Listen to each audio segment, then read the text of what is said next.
Honey Badger, where will he end up? Tyrann Mathieu has found a new home. He'll be heading to the Houston Texans. For more on the story, we bring in Tom Pelissero. Tom, what's the latest on Honey Badger moving to Texas?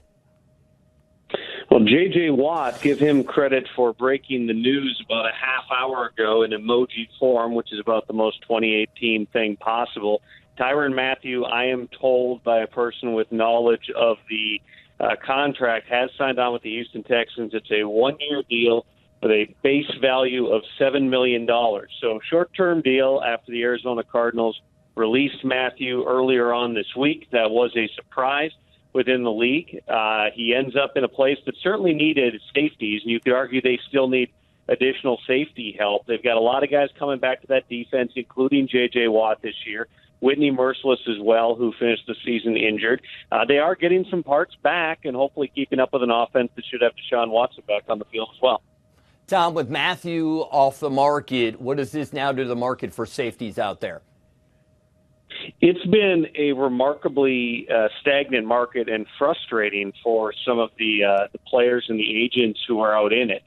Players like Morgan Burnett, who've been waiting for a deal. Kenny Vaccaro sitting out there. Eric Reed as well, Trey Boston. I mean, there are some fairly big names and good players, and people have been a little bit confused in terms of why that's not been able to get moving.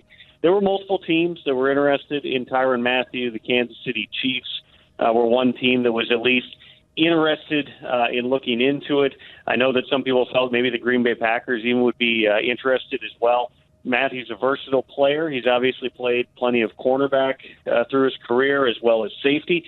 He's a unique type of a weapon, and you can bet that Romeo Crennel, as he retakes the reins of that defense after one season as assistant head coach. Of course, Mike Vrabel was the defensive coordinator last year, now head coach of the Tennessee Titans. Romeo's going to have some fun figuring out all the different ways that he can turn the Honey Badger loose. They add a little more star power to a star-studded defense led by J.J. Watt, and you talked about how J.J., tweeted out the emojis of the honey. So when you look at bringing Mathieu into the Texans and his versatility, do you think that's the right fit for him? Well, I think that because of that versatility and speaking to people about him in the league through the years, there's a lot of different ways that you can use him. He's sort of best in that hybrid role, playing some safety, coming down and playing corner at times in nickel type of situations. And that might be something that they felt that they were lacking. I mean, they had so many injuries last year, it's a little bit difficult to judge where they are at from a personnel perspective. You also have a new general manager down there now, Brian Gaine, calling the shots. He's very tight with Bill O'Brien. Don't overlook that in everything that the Texans are doing this offseason. Brian Gaine and Bill O'Brien are lockstep. They come from the same general tree in terms of their backgrounds. Gaine having worked under Bill Parcells, O'Brien under Bill Belichick. Of course, Belichick and Parcells are very close. They have a really clear vision of how they want to build that. And you have a really unique situation here. I mean, how often does a player with Matthew's background, his caliber, his pedigree, come loose a couple of days into free agency? People in the league they knew it was a possibility, but there was discussion of a pay cut in Arizona. Mathieu ended up turning that down. They reluctantly released him. It did not seem as if a lot of optimism that he would end up back in Arizona.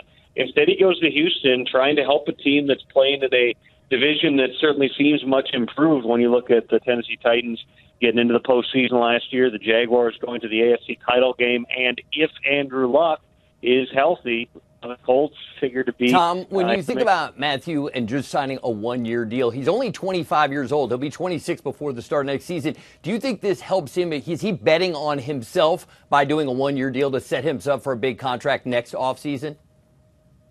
Well, there's no question, and generally when established players take one-year deals, it's that they did not necessarily see the market that they were hoping would form. Sheldon Richardson did it. Mo Wilkerson did it. Now you're seeing Tyrann Mathieu did it, and you just have to hope you stay healthy, you play well, and you're able to cash in 1 year from now.